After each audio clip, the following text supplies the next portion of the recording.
was at work and I was driving home, and this voice in my head told me distinctly that you're going to die. And it rattled me so much that when I got home, the first thing I did was I called my mother. And Mum was German. She said, "Na, was machst du denn? What's wrong?" I was so alarmed. I said, "Mum, I just said this voice in my head and it's telling me I'm going to die." She said, "What voice?" I said, "You know, the voice." And all she said was, "Oh." So this was on a Wednesday late afternoon.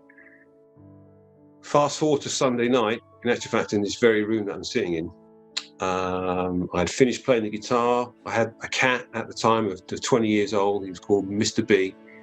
And he was quite old. He was the love of my life. Oh. And I went to bed. I lay down in bed. I put on my left-hand side, and I felt the most excruciating stabbing pain in my chest.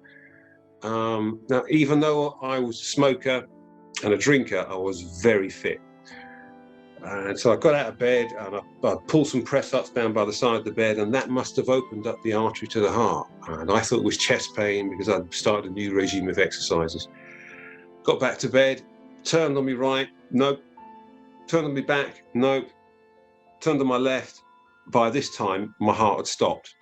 And I was like starting to, couldn't breathe. So the voice said, "Get out of bed. You have to get out of bed. Get out of bed now." And I got out of bed, put my feet over the side of the bed, and I remember gasping for air, and the pain was excruciating coming from my chest. I looked at the phone in my hand, and I'd realised that I'm in serious trouble. So I'd hit the last 9, got through to the operator. I'm still lying on the floor trying to figure out what's going on. And the operator asked me what's up, told about chest pains. She told me what to do. It was about 11:15 at night. 12, sorry, tell a lie, about 11:45. And I live in a very quiet town. So the operator told me what to do, told me to sit down, open the front door, and just wait for the ambulance. So I sat there with my cat and we waited. And because it's, as I said, such a quiet town, off in the distance, I could hear the siren go. And I was drifting in and out of consciousness before they got to me. And I remember thinking, well, if this is it, Ray, this is it. And at that point, there was a tap at the door and a voice, "Hello, paramedics, can we come in?" And I could just about lift my head and responded, "Yes, yeah, come in." And the two of them came in. It was a man and a woman. I remember the woman's name distinctly. Her name was Rebecca. Can't remember the driver's name. Could have been Dave. They both went, "Wow, fella, you look pretty rough. What's up?" I said, "I've got the most incredible chest pains."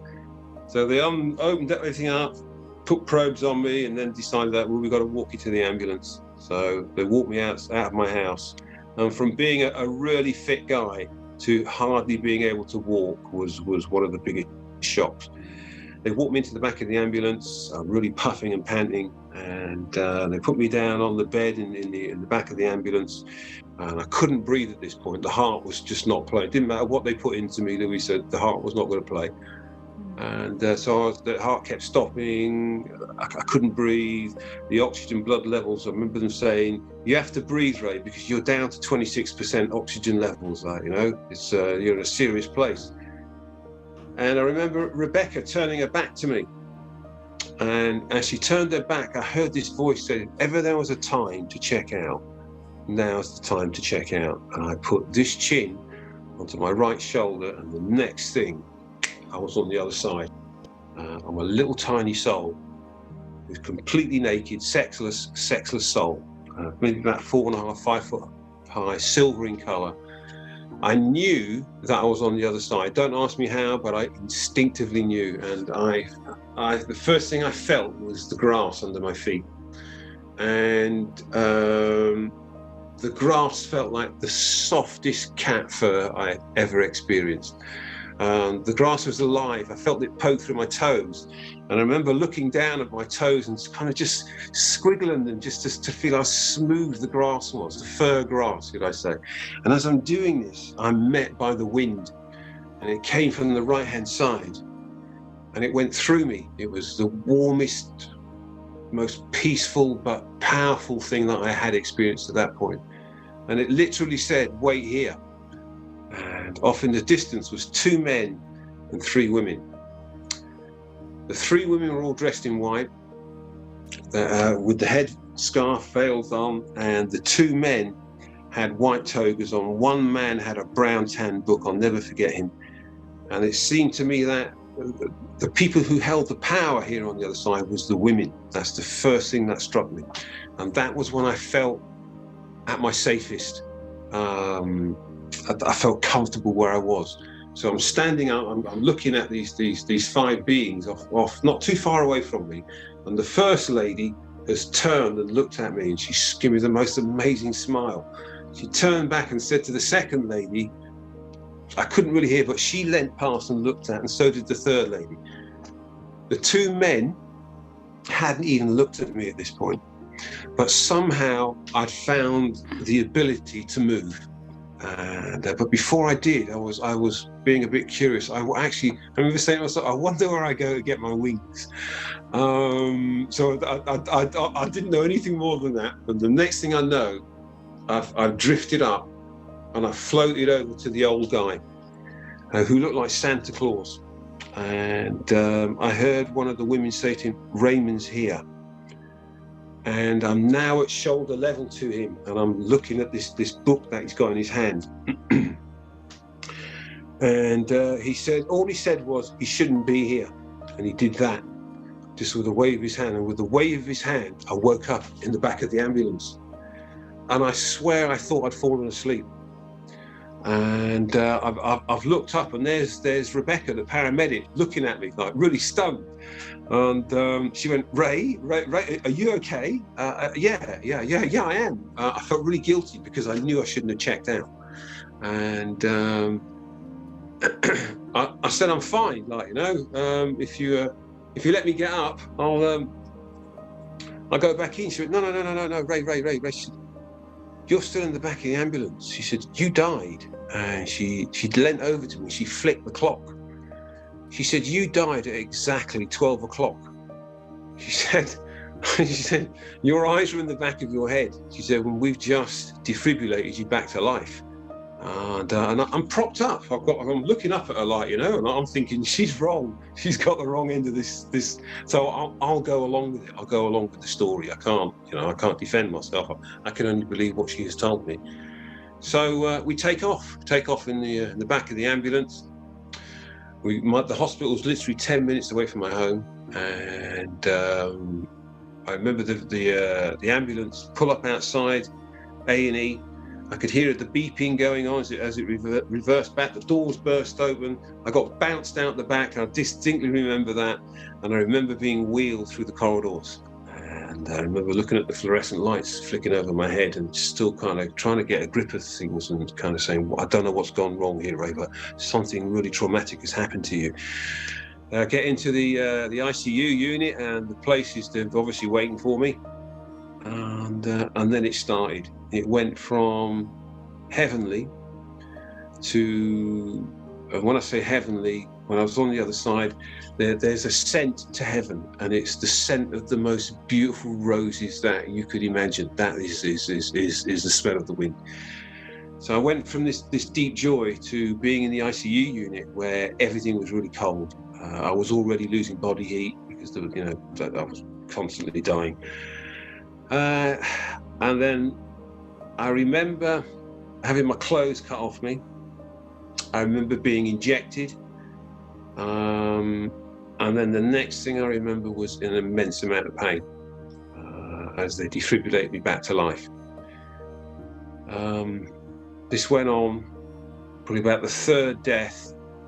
I had become aware of what was going on. The penny had kind of dropped of like, oh, they haven't got it wrong, Ray. This is actually happening to you. And I felt cold, really, really cold. Out of the corner of my eye, I seen something move behind the staff. It wasn't an earthly, it wasn't a silhouette of a body. It was an unusual shape, and I watched it come around the side of the gurney, and it came up along the side of the gurney and almost plugged into my life. And I felt my life force just sort of oozing out from my side. I felt completely powerless to do that. And then I'm gone again. They defibrillate me again, within seconds, I suppose, when I'm back, I've now had an out-of-body experience where I'm now sitting on my forehead and I'm watching the staff work on me.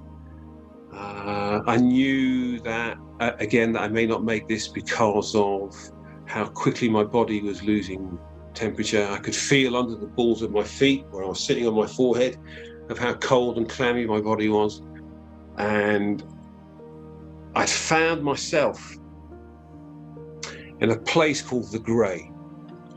So here I am on the other side in this place, which everything was grey. I'm a little tiny soul. I found myself at waist height level, and it was like a football game, like where the audience, the crowd were slowly shuffling out, and I felt myself rise up at a really slow pace.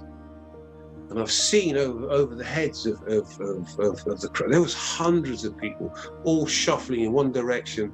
There was only different shades of grey. That was all there was. There was no other colours than that. People seemed to be wearing these great big trench coats with their heads down and just hunched up. People seemed to be afraid to look up. And as I got to just about above head level, it just went bang right in front of me, and then the wind came along. And the wind was not the wind that I met first time. This wind was like razor wire, and it was cracking over people's heads. And as it cracked, it shattered into like thousands of bits of like little bits of graphite. And I remember thinking to myself, thank God I'm getting out of here. The next thing I recall is my nose is now on the ceiling tile of the A&E room, and I'm falling backwards into my body.